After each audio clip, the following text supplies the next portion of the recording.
how important to you are the fundamental skills for patient care. So I'll set up a little poll for you, which you should be able to see on your screen. In which case then, what we want you to do is to play a part in the poll and respond. Okay? So I should have launched the poll there for fine. you. It's there. And what you want to do is to think to yourself, how important do you think these fundamental skills for patient care are that we're cherry picking for the first year?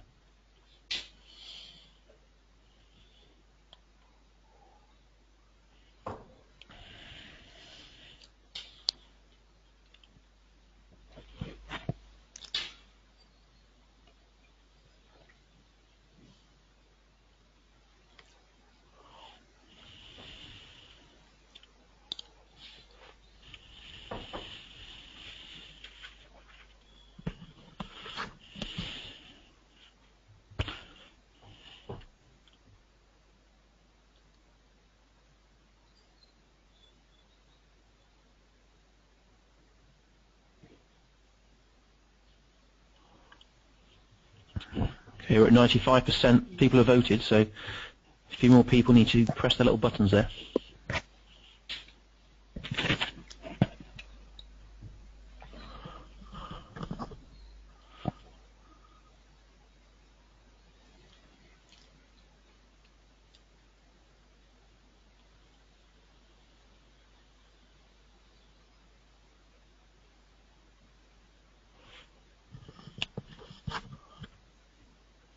Nearly there. Go on, just a couple more of you. 98%. Come on, we go for the 100. Come on. We got all day. Fair enough. Some of you may think you're not quite sure whether you want to vote or not. That's fair enough.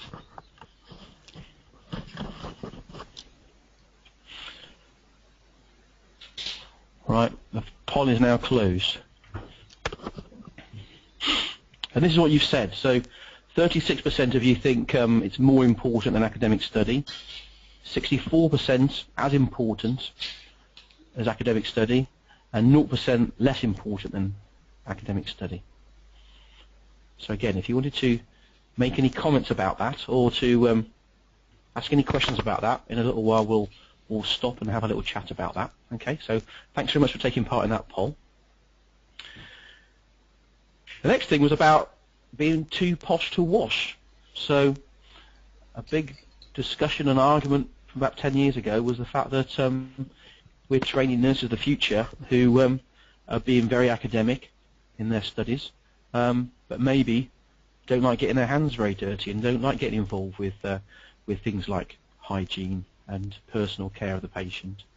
And some arguments to say that people think they're a little bit above that, and when they go out into placement they want to get involved with all the kind of specialist things, all the nitty-gritty things, all the exciting things, and steer themselves away from some of the fundamental skills that that nurses get involved in. Kevin, so we can't see.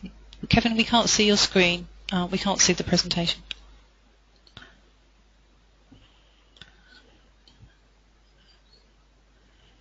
They can just see our webcams. Right.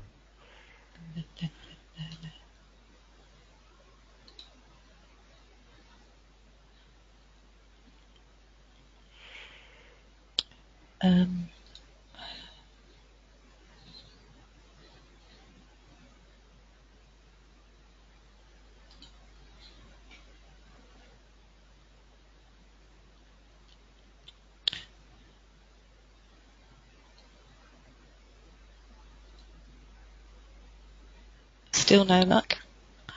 Must be something to do with the polls. Polls, yeah.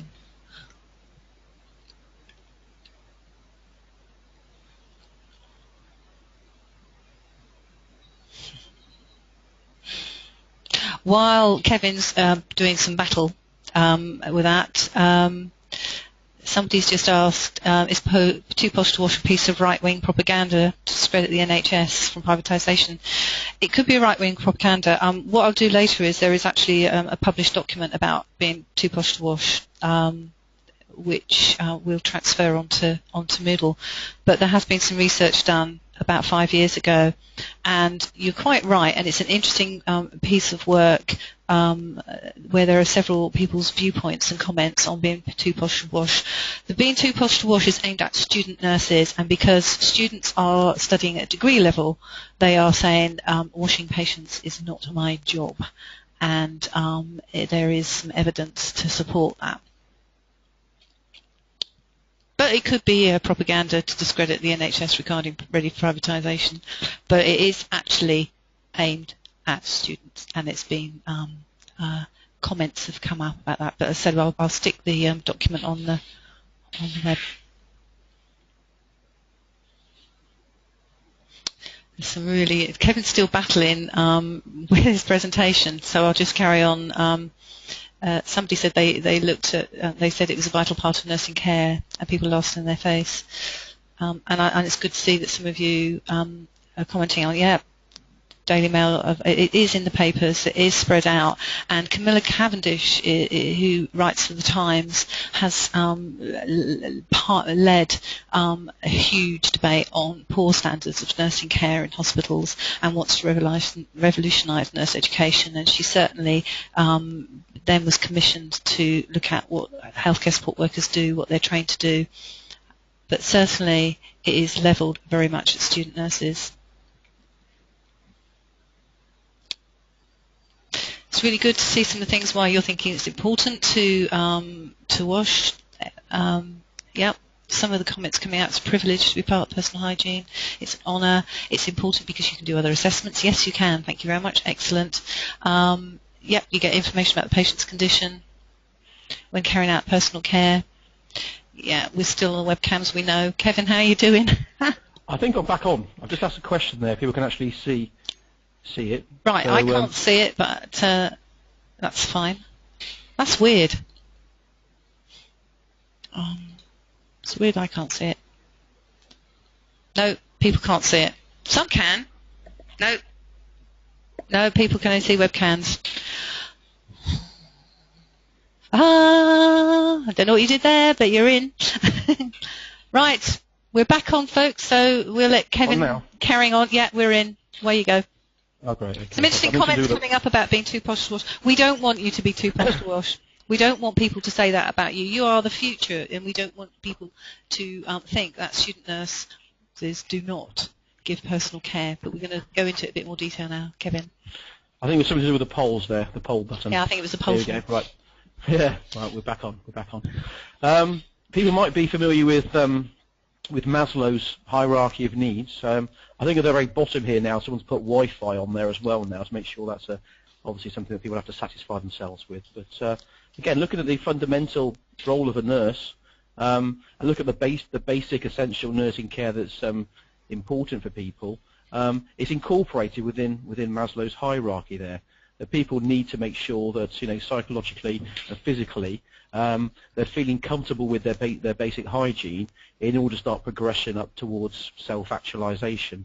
And the importance of hygiene and personal care within nursing is highlighted because of the fact that lots of many nursing models, such as Henderson, Roper, etc., will have hygiene as a really major important part and theme within models of nursing, which at some point in time you'll be introduced to and see.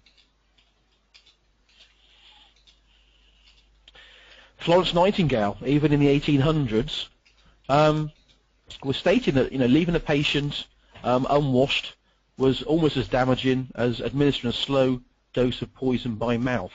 So even hundreds of years ago, people were very, very interested and acknowledged the importance of personal hygiene and the important role of cleanliness and hopefully infection reduction. What do we mean by personal hygiene? Well, it means different things to different people. Obviously, people are very in tune with the fact that part of it is going to involve skin cleansing. But when people have analysed personal hygiene and audited it and looked at patient comments and responses and complaints, a few areas that get neglected regarding personal hygiene are things like the person's mouth and their teeth. So people might be very adept at helping people to wash and cleaning their skin, but areas stop, such as Kevin. the mouth A couple of people are still having trouble trying to see you. Sorry for stopping you. I've been looking at it. There's a couple of people who are still having problems. I'm not quite sure why you're having problems. The majority of people can actually see.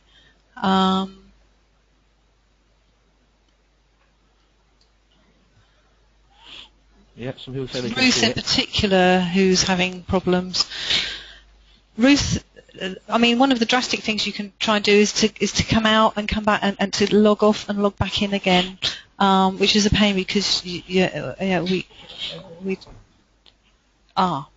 right. Amy Rose has said, or Donald has said, if you stretch the screen, the presentation appears. Yeah, you might have it down as it might be minimized.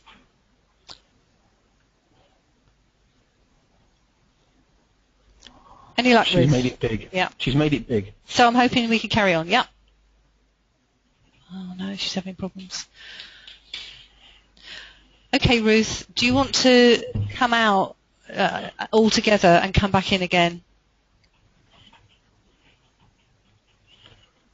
Right, okay. Thanks, So yeah, Ruth. so areas that were neglected when we looked at audits and patient complaints, etc., was things like mouth and teeth. So people might have sat around in hospitals or care settings for many days and nobody at any point has assessed someone's oral hygiene or helped them if necessary with their dentures, etc.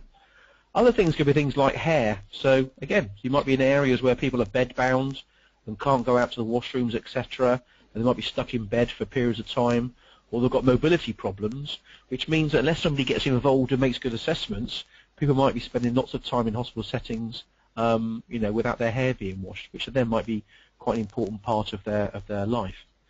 And in that as well will be shaving. So again, there might be many men out there who want to shave every single day, and if they're sat in a hospital setting and no one's helping them to shave, it means they're feeling very unkempt, and it might be something their relatives might be mentioning as well. Other things could be nails. So I know there's a bit of controversy about whether nurses can get involved with nails and whether they can cut patients' nails, etc.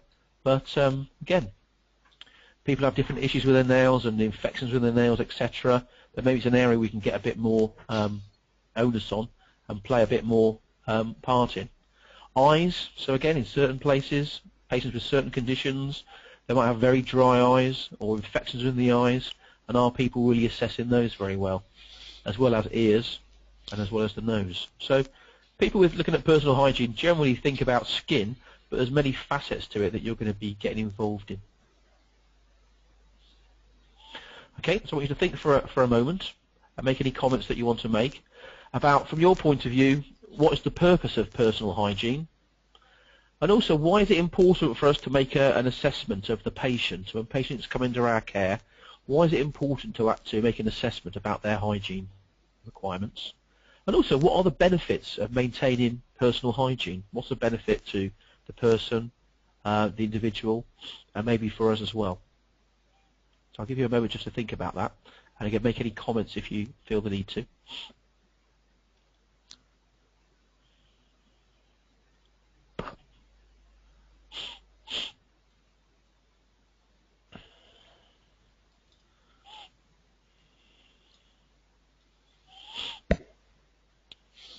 The good news is Ruth's back. It's really hard. Yeah. She's just dropped us a little line a minute or two ago. Great. So look what the purpose of personal hygiene would be. Again, for the patient, they might feel very comfortable, much more comfortable in the care setting if their personal hygiene needs are being met. And it will improve their well-being. So again, a very important aspect for some people. And again, with prioritization of care, many people might be very interested in making sure they're reaching their personal hygiene standards, maybe above other aspects that we think are very, very important. So hence the importance of assessing the individual. And obviously self-esteem. So I'd imagine that many people every single day before they go out of the house, they'll be spending some time washing their hair, having a wash, brushing their teeth, etc. And obviously part of that is improving our self-esteem. Maybe lots of patients in the hospital setting aren't able to do that in the care setting because of their ailments and their condition, etc., in which case that's where we're going to have some onus. There might be cultural or religious beliefs and norms. So again, it might be very, very important aspects of people's life about cleansing themselves in certain ways, on certain days of the week, certain amount of times a day, etc. And that'll be an area that you'll have to understand and make some assessments of and treat people as individuals. Gives you security. It's the fact that we're going to, comply with our social norms. So we're all working within peer groups in, many facets of our life, in which case then we're complying with social norms by obviously maintaining our own standards of personal hygiene. And that'll be obviously individual to the person. The importance of assessment, so again, it's an area you're going to be getting heavily involved in when you go out into practice, is to make many, many assessments of many different aspects of people's lives. One of the important parts of assessment of an individual based on their hygiene is the fact that we can identify what the person's abilities are and also work out what their limitations are. And obviously that might be a permanent thing, it might be a chronic condition they've got, or it might be something that's acute that's limiting them to be able to do things themselves. But it's obviously very, very important to make sure we understand what people are able to do by themselves, in which case obviously in a care setting we're trying all the time to promote their independence. But also if they have got some limitations, we also need to be careful we're not going to expose them to different types of risks, such as falling over and such as having a pressure ulcer, etc. It's also the patient's preferences. So we've got to think, if we took a straw poll now of the 288 people within this presentation there, there'll be massive variations on what our personal preferences are regarding our personal hygiene. And it might be the fact that some of us are having a bath once a day, twice a day, we like showering, we like having a strip wash, we have a bath in front of the fire on a Sunday night. There's going to be massive variations in what our preferences are to hygiene. As I said before, what the patient's belief systems are, and we're only going to find that out if we play a really good part in making good assessments to them. And again, what the patient's normal routines are. So it will be very, very easy in hospital settings or care settings for when patients come into that area for us to not treat them like individuals, and there might be a hospital routine or a ward routine about everyone has to have a bed bath, etc. And then we're perhaps not complying what people's usual routines might be, which might be massively different when they're in their home circumstances. The benefits of assisting people with their hygiene are many. So when people have done some studies into these kind of areas, they've realised that when people can maintain their own personal hygiene or have help to, it helps them to reduce their anxiety in care settings and promotes them to be more relaxed. It helps them also to structure their day. So anybody who's been in a hospital setting before will know the fact that, the day all amalgamates into one. It's very hard to know if it's, 2 o'clock in the morning or 2 o'clock in the afternoon. And maybe in lots of areas it's very, very important to have some kind of structure to the day. If people go through different types of rehabilitation for them to go off and become independent again. So it helps with the timing. It also helps with skin integrity. So many of you will know the fact that when patients come into a hospital setting, because of different conditions they might have and different factors they may have, they might be at risk of their skin breaking down, in which case then, if we're helping people with their personal hygiene, we can make very good assessments of that. It's obviously very important that we can assess patients' own individual physical and psychological status. So when we are spending time with the patient, we can, again, assess their individual needs regarding, how they're mobilizing around and how they're moving around, and also their psychological status. So in the big scheme of things, maybe in the course of a day, if you're helping somebody with their personal hygiene, that might be the only 10 or 15 minutes of the day when you're actually spending, time with one person where you can make some of these really key assessments. If we are helping the patient with their personal hygiene and we're helping them to move around in the bed or helping them to walk out to the washroom, etc., again, it's also improving their circulation and promoting their circulation, which again will also improve their wound healing, etc. Time for nurse-patient interactions. So as I said, some of these areas that you're going to be going into are going to be very, very busy, and maybe you're not going to be able to spend a lot of time sat with a patient talking through different types of issues they might have, but maybe when you're helping them with their personal hygiene and assessing them with their personal hygiene, that might give you some time in order to make those assessments. One thing when they've looked at nurses and what they felt about this and the benefits would be the fact that it's a way in which they can demonstrate care. So sometimes it's very, very hard for nurses to demonstrate how they care for people. And one way of doing that is obviously to have the physical contact when you're helping them with their personal hygiene. Sorry, tickly throat. And also it gives nurses good satisfaction. So it's a satisfying part of nurses' roles in order to help people with their hygiene. Okay. I need to cough for a yes, moment. Okay. I've been watching the chat as we've been going along. Some of you, a majority of you, in fact, are making some really interesting, valid points. People are talking about how important it is with shaving. Somebody said that the neck often gets missed, which is very true. You need to think about what you're doing. People do take pride in their appearance, and it's good to their mental health and well-being, and so somebody's identified that as being very important. Absolutely. Again, there was a little bit about nails and teeth and how important it is. Some of you have started sharing some of the things that you've been seeing on your taster days, which is good. You're talking about how important it is to ensure people have some improving their well-being, as I said earlier, in their personal hygiene. And some of you are still outraged that people think we're too posh to wash. That's fine.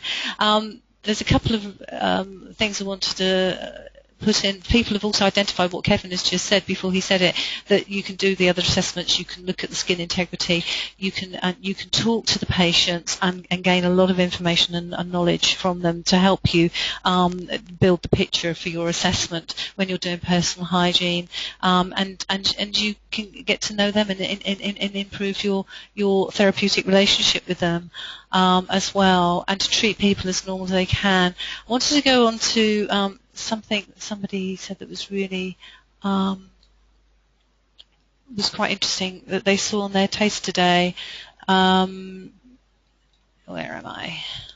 Yeah, Rosie said that the patients, when she did her taster day, the patients were offered a wash and shower every morning. If they didn't want one at that time, after being given other information, they were offered one in the evening by the night staff. That's really good about patients' choice. It's about communicating with them and offering them options to do as they feel they want to do. Obviously, there's always the anxiety if people constantly say, no, I'm okay, is about, as you say, give them information about why it's important that they might actually feel better. And 99% of the time, people will feel refreshed after a wash. And the other thing you can do is say, well, okay, how about just doing your mouth care, or how about just your face and maybe around the back of your neck or your hands, just to freshen you up now, maybe do something a bit more a little later on. Somebody, Sarah, talked about having a bath in front of the fire on a Sunday night, very good, when she was young. A lot of you are talking about one-to-one communications with patients, a holistic assessment and echoing those things, and we're really pleased to see that. Yeah, some people don't get offered choices. I think that example that I've just shared with you is what we would love to see throughout, is this respect to the patient, and that's important. Sorry if you're having trouble hearing me. Oh, that's right. Should there be some Matthew's raised the question: is there a certain time when people should be washed? Because he's seen some people washed at 3 o'clock in the afternoon. Part of it is to do with ward routine, but part of it's also to do with patient choices. Most of you will get up and have a wash, freshen up, shower or bath or whatever in the morning. Some of you do that in the evening. It's a bit about social norms, that people feel that when you wake up in the morning, that's when you freshen up. But some people will choose that they don't want necessarily to do so. And sometimes you might find that a patient has chosen the afternoon, or sometimes you find that because of your work, you might not get around to somebody till the afternoon. It is about about the whole kind of range of things that you do in the morning. Somebody said, there's drug rounds going on, people getting their meals, people who have been washed ready for breakfast, and that's quite tricky to balance the way in which work is done, and we could talk quite a lot about that. Yeah, somebody's talked about privacy and dignity around being embarrassed about having a bed bath or using a shower where other people are. Yeah, some people are asking. Yeah, sorry, some people are asking about whether there's a separate chat room or not. But no, what we're doing is we just go through the questions that people are asking or some comments people have made, and just talking through those. Somebody's talked. Sarah I'm going to make this the last one, but Sarah's saying that there was a lady she cared for, and it was important for her to be washed and freshened up on Sunday morning, ready for church in her Sunday best. Okay, so, we'll come back, and these things will, the chat as well as the webinar will be available for everybody to go back and look over again at their leisure after we finished. So we'll carry on. Right. So what are the potential problems with poor assessment or poor care provision? So again, if people are in care areas and they're not making the proper assessments of the patients, not working out what their individual requirements are and what their individual needs are, or maybe in certain areas, personal care is not very high on the staff's agenda, what could be the consequence of that? Well, part of that could be total loss of independence. So it's very, very easy for us to go up to a patient and do everything for them. But obviously it's very, very key. We can make an assessment of the patient, and even if they can do very minimal amounts for themselves, that's got to be encouraged. And also increased risk of pressure ulcers. So again, I'm sure within your taste today you may have seen or witnessed people with pressure ulcers, and I guarantee when you go out there in January time and make assessments of patients and see patients and care for patients, you'll see lots of patients out there with pressure ulcers. Maybe a big factor there is people aren't maintaining people's hygiene to a good standard. And again, if people's skin is very sore based on incontinence of urine and feces, etc., that can be contributing to the breakdown of skin.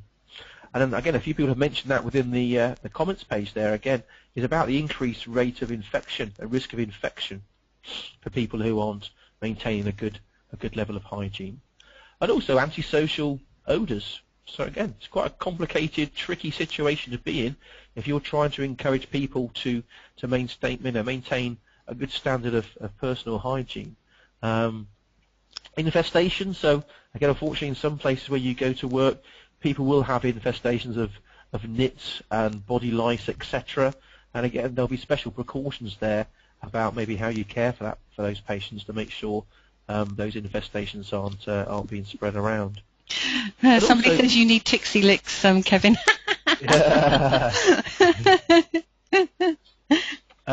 Patient distress. So again, people can be quite distressed. So imagine if some of you there, you went out later in the day and you happened to break your leg and you got admitted to casualty and you went to theatre and you woke up on a ward and you spent a couple of days, lying in bed.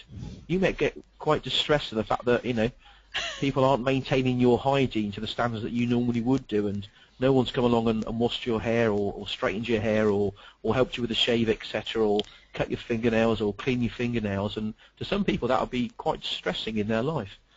Also, again, if poor personal hygiene and poor care is contributing to some of these factors, again, it might mean the fact that people have to stay in hospital for longer, and obviously that's going to be quite a massive expense for the organisations.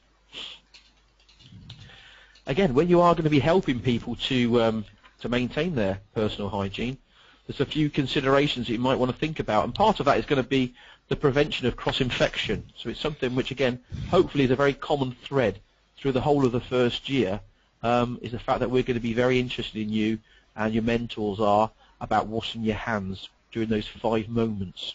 Okay, and also the fact there's a bit of controversy about people wearing PPE when they help to maintain people's hygiene. It's something that when we have the sessions, and we had the sessions, people have talked about, and for some people, if they're going to go and help somebody with their personal hygiene, they'd feel as if they wanted to wear gloves and apron every single time, or that was the kind of norm on some wards or some areas. Whereas other people express the wish that, it does create a bit of a barrier to the patient, and the patient's thinking, well, every time that somebody comes anywhere near me, they've got to, don an apron and some gloves. Presumably the case is the fact that if you're caring for somebody who's got a known infection, or maybe you're helping the patient with intimate areas, or that person is sealed in some way, they maybe understand that, PPE might be a very important factor, but you might find in some areas this is being a bit overused when it's not always necessary. But again, you need to be a bit careful when you're coming into contact with soiled linen, because again, if this was to come into contact with a uniform, etc., maybe that's a way that bacteria is being spread around places. Again, it used to be, a long time ago when I was doing my training, people used to be shaking these sheets in the old-fashioned way, like in the summer when you're shaking the sheets around. And again, if you think the bacteria and pathogens that might be on there and the body cells, etc., that's then being distributed all over the ward, etc., that could obviously spread to other people. Again, if you are coming into contact with dirty linen, how you handle that's going to be very, very important. And obviously how you dispose of that's going to be absolutely key. And again, unfortunately, students have mentioned in some care areas, people have been sharing washing equipment. So flannels, in some cases things like razors and things like that. So hopefully that's a thing of the past and people can understand the big issues that would create. But again, that unfortunately might be something that you're going to witness. But obviously you in those areas with a fresh pair of eyes can highlight that problem straight away and do something about it. I'm just wary of time. Yeah, I mean, some people are saying some really important things as well.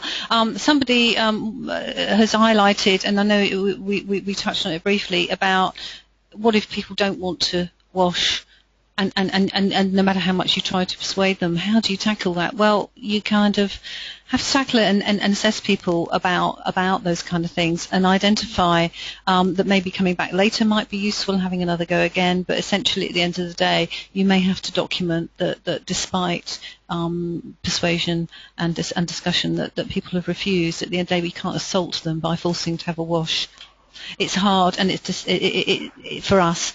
Many of you have echoed a certain key nursing ethos. Seeing a patient looking clean and tidy is rewarding. You feel that I've contributed to that, but seeing somebody who isn't is quite difficult to cope with for ourselves and our own philosophy of nursing.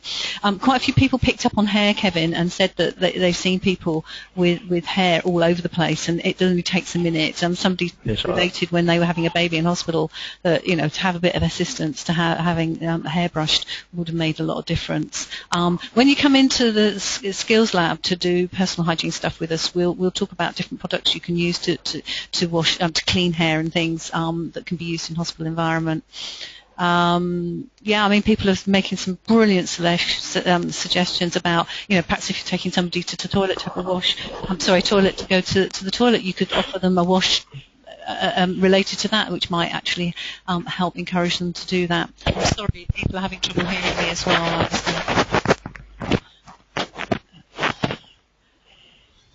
Some people are having trouble losing connections on the web as well, which is a tricky one. Yeah. So some important considerations when you're helping people with their personal hygiene would again be the independence of the patient. So again, that would be an absolutely imperative assessment that you would make to make sure all the time you're promoting them to be independent. And as the student mentioned there about consent before you care for somebody. So again, that's going to be classed as assault if you go up and start forcing people to have washes, etc., or handling patients. So again, an important part of our day one in the skills laboratory was thinking about consent and how you go about gaining consent. And that's obviously something which you need to really consider. And also the considerations could be things like risk assessments. So again, if you're going to help someone to walk out to the washrooms to have a wash, for example, you'd want to be certain you know exactly what their manual handling situation would be, because again, that person might only be able to walk with a Zimmer frame, or might only be able to move around if you're hoisting them with a hoist. So again, get to know your patients very well and know what their manual handling situation would be, and also infection control. So again, if people are within a cubicle going through an infection control procedure and they're isolated, different rules are going to apply about how you care for that patient. So over the kind of winter time, it is a prime time for people to have a whole variety of problems, such as Clostridium difficile and diarrhea and vomiting and the norovirus. In which case, you are going to come into contact where you have to employ some infection control measures. And as I said before about pressure ulcers, so there's some good links between hygiene, poor hygiene, and increased risk of pressure ulcer. That's something you're going to be involved in.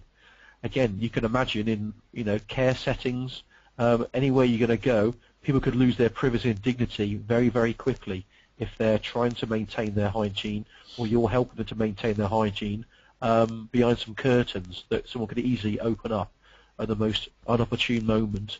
Or if people are washing in washrooms and people are opening the doors, people in a state of undress, you can understand that people could get quite anxious and embarrassed about those situations. So again, you'll be playing an important part in that. As I said, personal preference is really key and important, and hence why making a good assessment of the patient is absolutely imperative. And also the warmth of the patient during the procedure. So many patients have complained about how cold they might feel when they're having a wash in bed, for instance, because again they're being exposed and parts of their body's been exposed for too long a time when they're feeling very cold. And also, based on how long the procedure is going to take, the actual temperature of the water may change over a period of time. So again, it might be the fact that if you are helping somebody and you have a bowl of water, you want to check that water every now and again and make sure it's a satisfactory level for the patient. And again, the comfort of the patient. So maybe a lot of the patients you're going to come into contact with are in pain for a whole variety of reasons, and presumably when you are helping them with their hygiene and you are repositioning them and helping them, maybe you've got to think about the comfort of the person. And also the dryness of the skin and the cleanliness of the skin. So as the same with us with our hand hygiene, if you are leaving the skin wet, then obviously it's a good breeding ground for bacteria and pathogens. So the drying of the skin is obviously very, very important.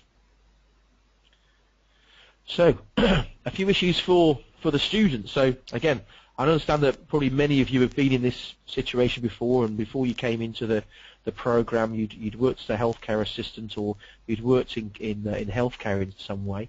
But a few considerations you want to have a little think about is that, again, patients may have a whole variety of different types of skin, in which case then, again, if you're thinking of your client group primarily is going to be 60 and above, again, they may have issues with very frail or papery skin that you need to be really, really careful of when you're helping them to wash, in case you were to break their skin when you're helping them. And again, many of your patients are going to be attached to machines and drips and to drains, etc. So as well as helping the person with their hygiene, you've got to be obviously very, very careful that you're not going to pull out cannulas or drains, etc., or some important tubes which they're having to monitor them or to drain fluids away. And again, it could be the fact that a person has brought their own flannel with them, or a couple of flannels, and one flannel does the intimate areas, and one flannel does the face, etc. And obviously, people will be very, very, keen to make sure they're having the right flannel that they're using.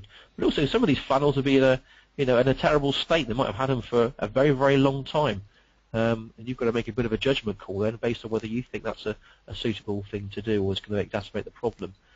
Hopefully, get around that. Many care areas are going to have disposable wipes and disposable flannels that will get disposed of after every time. And again, many of your patients might be using soap, different types of soap for certain types of skin conditions or how their skin is, and certain types of creams.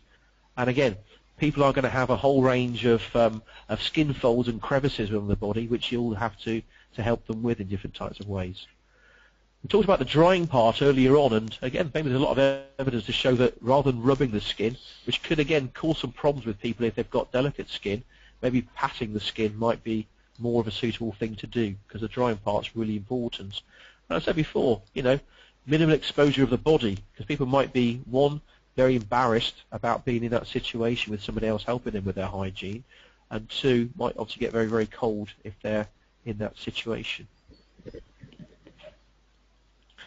As I said, nail care is, an important factor. And as again, I guarantee that when you get a bit more involved in nursing and you you get involved in the kind of the management of the patient, the leadership side of things, and you have to get involved with audits, and you have to get involved with comments from patients and satisfaction questionnaires. A common theme will be about patients' nails and the fact that people have been in hospitals and their nails have been in terrible states and no one's helped them to cut their nails or to clean their nails if they've been in difficult situations. There's obviously some prime people who are at high risk of this, so children would be one. So children of various ages would need some help and assistance with that. And again, people with learning disabilities may need some help.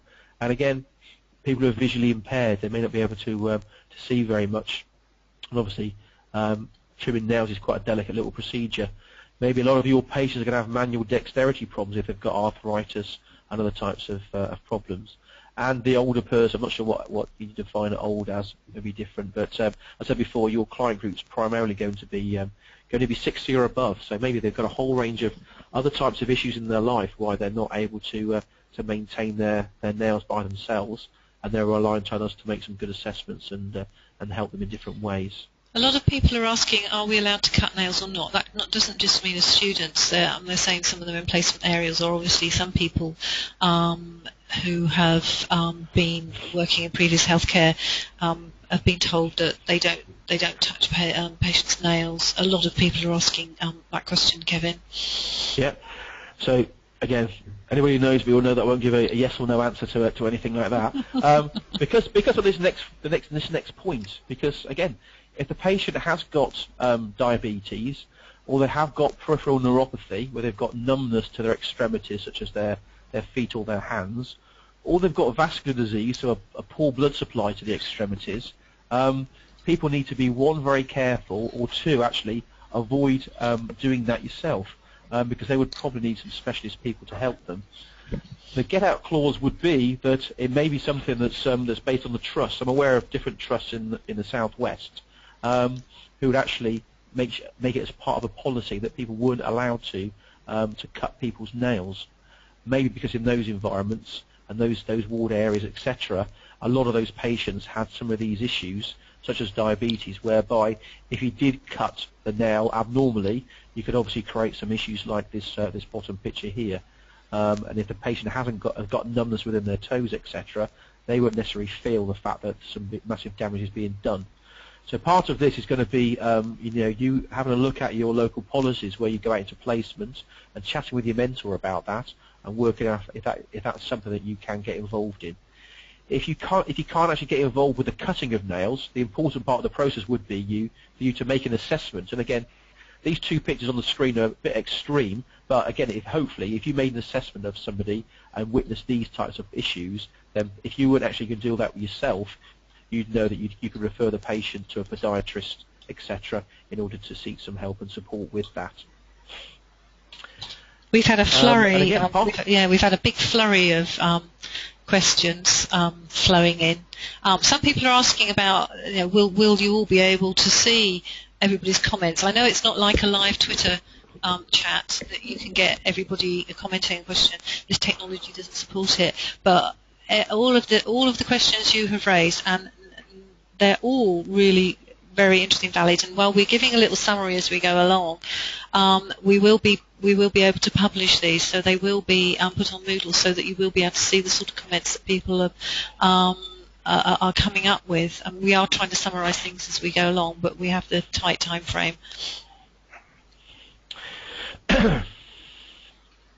Hair care. So again, washing of hair in a hospital setting has been given quite a low priority, but obviously it can promote a positive body image. And again, it's people's individual choices. Maybe sometimes, family members are quite adept and want to come in and help in different types of ways with their loved ones, in which case then, family members might be happy to come in and help with this type of thing. Many areas have their own individual hairdressers that people can be referred to, and they'll come along and help. And there's lots of things now like dry shampoo, which I think a few people have mentioned within the comments page there, whereby again, if a patient is bedbound and can't go out to a shower or to a sink, etc., there's different types of products where you can easily wash people's hair in a bed setting. But as I said, to some people, this will be a really important part of their life and a really important factor in their life. In which case, then again, we need to highlight that a bit more and maybe help those people. And again, we also things like beards and moustaches. So again, a lot of men might be very, very unhappy if they've got 2 or 3 days worth of growth, because they normally shave every single morning, etc., and have done that for a very long time. So again, it's going to be ladies with their hair maybe, but also men with their beards and their moustaches. Shaving, and again, it's something hopefully some of you have had some practice with when you came into the skills laboratory. Again, a few things to think about when you're making assessments is the fact that, again, does the man wet shave? Because again, if the man uses an electric razor, their skin might get really, really sore very quickly if you suddenly introduce a razor and start hacking away. But also, if the person has brought their own equipment in, then again, it's going to be very important to have a little look at that to make sure it's safe to use and it's clean to use, because maybe some people who've had some equipment they've been using for many, many years, in which case then it's not always in the best type of repair to use. And again, somebody's made a point, Kevin, that ladies also might like some assistance shaving their legs and armpits as well. Okay.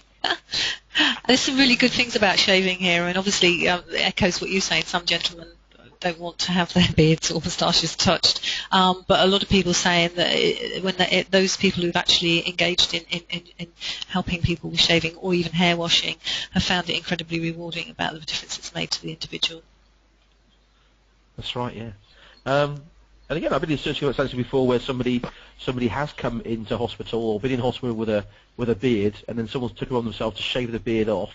Then obviously the relatives have come in and asked where Grandad's beard's gone, because he's had it all his life, but someone took the assumption that it was all going to be shaved off, and he shaved every day. Well, that's not the case at all. So again, individual assessment of the patient's really, really important.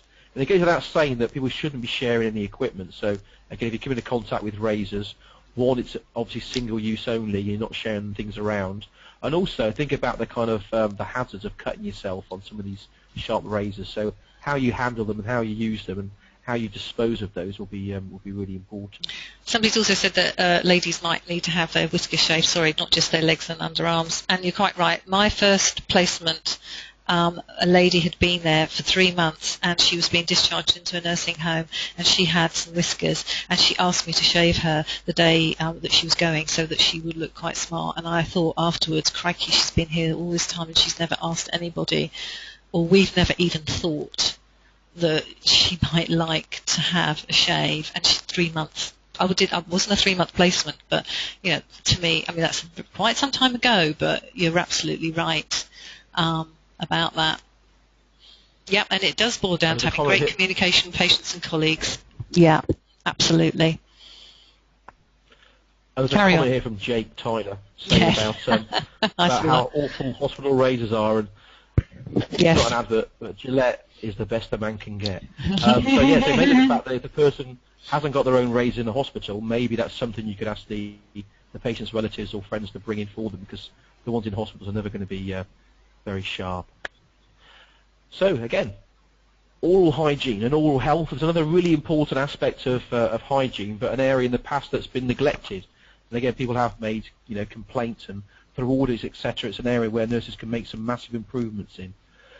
There are going to be some prime candidates out there, some prime patients who are going to be in different situations, and they'll be good candidates for you to make very, very thorough assessments of, and maybe to help those people. So you understand if someone's unconscious, so if you maybe in your second year you go into places like intensive care units, etc. Again, that person can be totally reliant on you helping them with their oral health and their teeth, etc. And there will be some correlations between people with their mouths in a poor state and an increased risk of that person who's been intubated having pneumonia, etc. People have had facial injuries. So again, you might be in some ENT areas, ear, nose and throat areas, where people have had either operations or injuries to their face and mouth, etc. And they might be quite frightened in order to maintain their own hygiene, in which case then you'll learn the skills in helping them. People have had a stroke, for instance, and it might be their strongest side that's been affected, and they'll have to relearn how to do that. Many patients you're going to come in contact with are nil by mouth. So they come into hospital and they're going to have an operation, or they're going to have an investigation of some sort, or they're trying to diagnose a situation, and we stop them eating and drinking. And sometimes that can be for very, very long periods of time. And anybody who's been in that situation, all you're crying out for is, a toothbrush, a bit of water, or a little sip of water, just to freshen your mouth up. And that's where you'll come into play. And some of these very, very small things like that can make a massive difference to people. I won't go through every single one, but you can imagine things like people who are having oxygen therapy. So if you've got a mask on your face, having oxygen through, your mucous membrane is going to dry up very, very quickly, and your mouth can, your tongue and your lips can get very, very sore very quickly. People who are malnourished. Okay, so we'll come into that another day when we look at must assessments, etc. But again, if people are having issues with eating, etc., again, they're going to be prime candidates for you helping them and assessing them regarding their mouths. There's a whole range of different tools out there. So rather than people working very subjectively and just deciding whether someone's mouth is in a good state or a poor state, there's a whole range of tools which you can use and a framework you'd work from and areas that you'd assess to come up to a score. There's some nationally published ones, such as the ones we've got on here. Maybe in certain areas where you work, you've got your own local policy that fits in with your client group more specifically. But again, areas that are commonly assessed when you're assessing someone's oral hygiene will be things like the tongue. So is the tongue coated? Is the tongue red? Is it mottled, etc.? How the teeth are. So are the teeth in a good state, or is there lots of food there? Have they got dentures? Are the dentures, fitting well? Are they clean? Does the person produce saliva? So saliva is obviously very, very important when people eat and when they communicate. What the state of the mucous membranes are. So some people's mouths will be very, very ulcerated, or be mottled with, fungal infections. And by, having a very quick assessment of the patient, you'll be able to highlight that very quickly. What the lips are like. So you can imagine if your lips are very dry and very sore and they're bleeding, etc., then maybe it's going to be very, very hard for you to speak very effectively, and also for you to eat. And also pain. So I think about, is your mouth in pain? People might have issues with abscesses, etc., with their teeth and their gums, etc., and you can obviously pick that up through an assessment. The key thing with these assessments is that something happens about it. So you assess a patient, and commonly with those different categories, you'll give them a score. It's a scoring system. And generally speaking, the higher the score, the more help that person might require. And also, the higher the score, it means the fact that you can then refer the patient to maybe a specialist person who can come and make an assessment of the person. Or, again, you could refer the patient to an orthodontist, or you could refer the patient to a doctor who could prescribe certain types of mouthwashes or certain types of medicines to help with fungal infections. Or it might just refer you to the fact that, you've got to help that person or assist that person or help to educate that person, twice a day, brushing their teeth or using mouthwash, etc. So there are lots of tools out there. Some will be very evidence-based, very gold standard. It may be the fact in the areas where you might work, they might have their own designed tools which will fit in more closely with their client group. But the key thing is you'd make an assessment, have a score, and that will dictate, hopefully, what happens next and how you're going to get involved. Methods of providing oral care, mouth care, and all the things that's out there to help. Some of the key things are things like a toothbrush and some toothpaste. So people have got a whole range of things like foam sticks you might have seen, which are a bit of a choking hazard if you're not careful. Some of these lemon and glycerine swabs that you might see. People have been encouraged to suck pineapple chunks, etc. And even in some areas, gargle or swirl the mouth out with sodium bicarbonate and hydrogen peroxide, which I think is generally used to dye people's hair with. But again, there's massive hazards with that with the wrong types of clients. And some of this might actually cause more pain in the mouth. So in which case then, from the British Dental Association, some of the key things would be using a toothbrush and some toothpaste would be a really valuable thing to do. And generally speaking, people will be encouraged to brush their teeth twice a day for about 2 minutes each time with a pea-sized lump of toothpaste with a toothbrush with a small head. Okay, and again, it might be the fact that the assessment you're making just means you've got to actually help this person to get all this equipment together because they're bed bound or they're chair bound and can't go out to the washrooms. Or it might be in some circumstances where you've actually got to physically help the person with all this requirements, and that'll be a skill that will simulate in the skills laboratory if you've not been in there so far, and it's something you'll get involved in. There's also some good evidence about dental floss and those little tiny bristly brushes that you have between your teeth. So there's good evidence to prove that's a beneficial thing to do. And also certain types of antibacterial mouthwashes. But again, with the wrong type of client groups who maybe have issues with their mental health, or they might have issues with confusion, disorientation, etc. It might be the fact that people might be drinking mouthwashes or some of these other chemicals that could be a massive hazard for the person. So hence you've got to assess your patient really well before you leave some of these equipment with them if that's what's going to happen. But based on all the evidence, a toothbrush and some toothpaste is the best method that's still out there to use. And again, I've put there gloves and apron. So again, you've got to think sometimes there's going to be some blood loss when you are helping people with their oral health based on their circumstances, and maybe also those patients are salivating quite heavily and excessively, in which case then you've got to make a judgment call then about whether you want to protect yourself here from people's bodily fluids. Denture care. So again, it's an aspect that you are going to come into contact with, and again there is some good evidence about how people should be looking after their dentures, or maybe how we've got to get involved sometimes to help people. So again, people should be encouraged to. There's evidence to show that people should be encouraged to have a daily wash of their dentures, and some people like to clean their dentures after each meal. Again, people will have a toothbrush and some toothpaste and some denture cleaner to clean their dentures. Again, it might be the fact that the dentures are being soaked in certain solutions overnight, in which case then rinsing the solution off before the patient puts it in their mouth is an important thing. But again, people will soak their dentures overnight. So again, one purpose of that is the types of fungal infection that can be present, which can be eradicated by certain chemicals that they might use.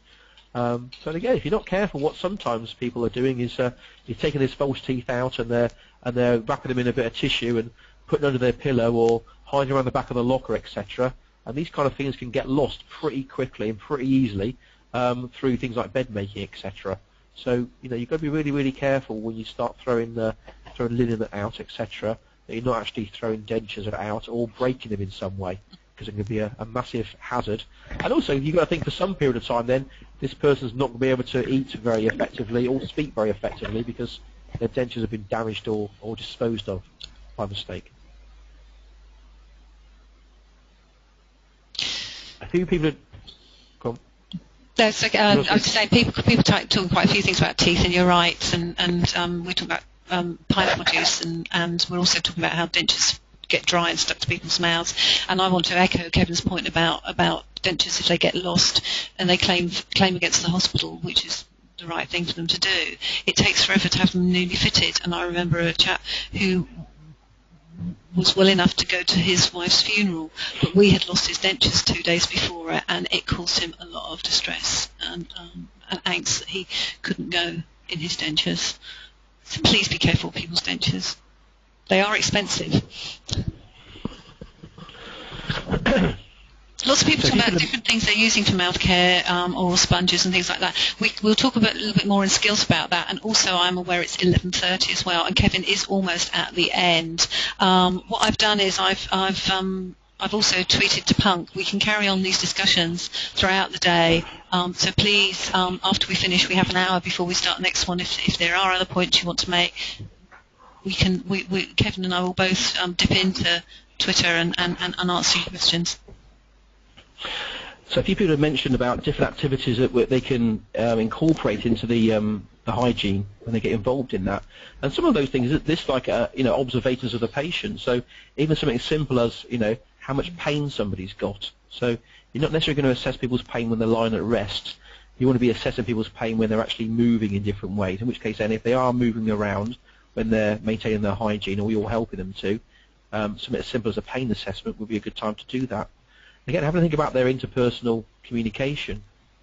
Think about any scope for any health promotion. So again, it's a good opportunity, as I said, if you've got something 10 or 15 minutes with one person at one point in time to think about, is there issues about their nutrition, etc., that you want to talk about, and their food. Social interaction for the individual. So again, if people are going around to people's homes and helping them to wash, or if they're in a hospital setting and they're being cared for, sometimes that's any kind of social interaction that someone's getting over a period of time. As I said before and highlighted, skin conditions and pressure ulcers and wound care can all be incorporated into their personal hygiene situation.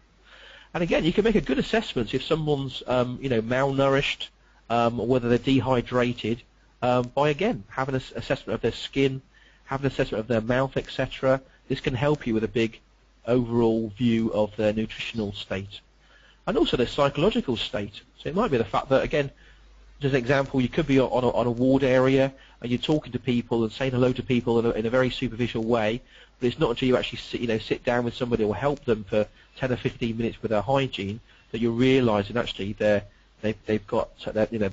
feeling very confused, or they're agitated, or their mental state is affected, etc., by disease or a condition.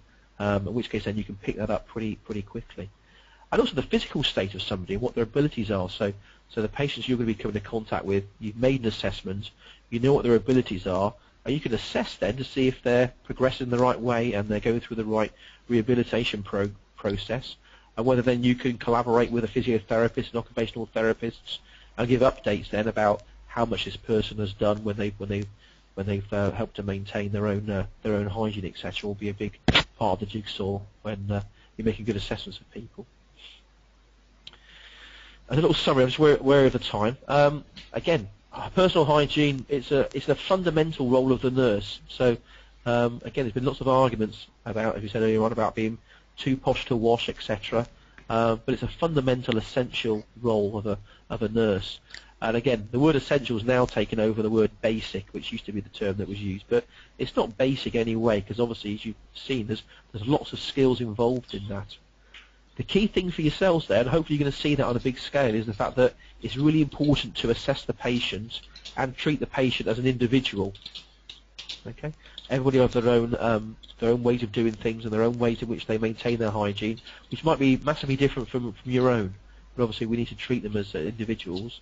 And as anybody of you know, and a few people have mentioned in the comments there, that when they've been in hospital as a patient, it's very, very easy to lose your dignity and privacy in a hospital setting if things are going on behind curtains, in which case then people are opening curtains at the wrong opportune moment, etc., or opening doors when people are in the washroom, and people can get very, very embarrassed very, very, very, very quickly. So what you'll be doing a lot of when you go out into the in the placement areas is an assessment of the patient, and based on that assessment, what the person's needs would be and requirements, you'll then help in the planning of their care. You'll be doing some of the implementations, you're actually caring for the patient, in which case then also you'll be evaluating how effective that care would be. And then next time you help that person, it might be the fact you've got to help the person even more, or you'll try to help them even less and help them to rehabilitate and progress and become more independent and move on to the next stage of their care. As you know, infection control is going to be a key theme through any of these modules that you're going to do over the whole 3 years. It's going to be an intrinsic part of your practice as well. So again, have a think about in practice, if nothing else, about the 5 moments of hand hygiene and you washing your hands very effectively, and also wearing PPE when you think it's necessary. And hopefully, with all the different aspects of hygiene care that you're going to give, there's an evidence base to it. So hopefully, when you're out there, you won't be following rituals that happens in certain care areas. It'll be the fact there's some evidence to that, and there's lots of evidence to prove that's the gold standard and most effective way of caring for somebody's mouth, etc. We've also got some references for you, so we'll post this up later on, and we'll post the presentation up. So again, feel free to read around the topic a bit more, because it will be an important aspect of the care that you'll be getting involved with. Okay, just as a final one, Kevin, somebody's asked you and I what our opinion was on the poll that we set, and do we think there is more important than academic study, or as important as academic study? Are you going to make a definitive answer? Because I'll tell you what my opinion is on that. I suppose I've been on the fence that 50% of the program is theory and 50% of the practice is academic. So my unless you have the knowledge and understanding to underpin your practice, then you are just doing what seems to be what people tell you to do, or what seems to be right. And part of this module is about, and all modules, but particularly this module, is to stimulate you to search out for the underpinning theory to support the practice. We've had some discussion about pineapple. That has been researched. Now, some of you have experienced and seen pineapple juice and pineapple chunks and pineapple flavour stuff being used for mouth care. You might have gone and looked it up, but actually that is a well evidence-based thing. That's fine. Some of you are still asking questions about this chat. It's called chat on webinar, but it's not a shared chat like Twitter. We will publish. We can publish what everybody has said on here. Some people are been following things along. However, please carry on using Twitter. And I already see that it's gone a little bit out there about. Yeah. Somebody's made a comment about people being too posh to wash on Twitter, so that'd be really interesting to see what people outside of our discussion across the UK and the world think about that. Can I just make a comment to John Harris? John's not happy about your Spurs poster. Is it yours? It's not actually my Spurs poster. I don't like Spurs, never have. I don't support them. It's other people who might within the office. Now you're going the Spurs fight has nothing to do with me, I'm afraid. Okay. I must apologise for that. I'll take you down next time. Right. Okay. All of your discussion comments here and issues that you raised will be available to you on Moodle. Now we've finished the recording, it gets saved and it gets posted onto Moodle, which we'll do with all three of them tomorrow, including our comments. But please join us on Twitter. Kevin's talking, he can't read his emails and he can't do Twitter at the same time as talking. This is why there's an advantage, there's both of us. I can monitor what people are saying and being able to feed in, and I can also be on Twitter as well. It's just the way the webinar system is set up. We can't not everybody can see everything, and the chat, and some of you are following what's been coming up in the chat room. We're picking up and highlighting. I've been answering individual people, and I've also been putting out some general comments. That's the advantage of two of us doing this. I'm sorry it's not as live as a live discussion on Moodle or on Twitter. We can't manage, or certainly if Kevin was on his own, and certainly I'll be on my own for later this afternoon, I can't manage a Moodle discussion room, a Twitter room, and this chat. I am sorry, but this is the technology we have, and we're making as best use as we can of it. Thank you all very much for joining us. We're going to stop this now. I'm using Punk14 Twitter to tweet, okay? And we will join you at 12:30 with nutrition, and we look forward to seeing you. Thank you. Great. We're going to stop this now. For attending. Thank you for everybody. It's been good to engage with you. Some of you are really getting some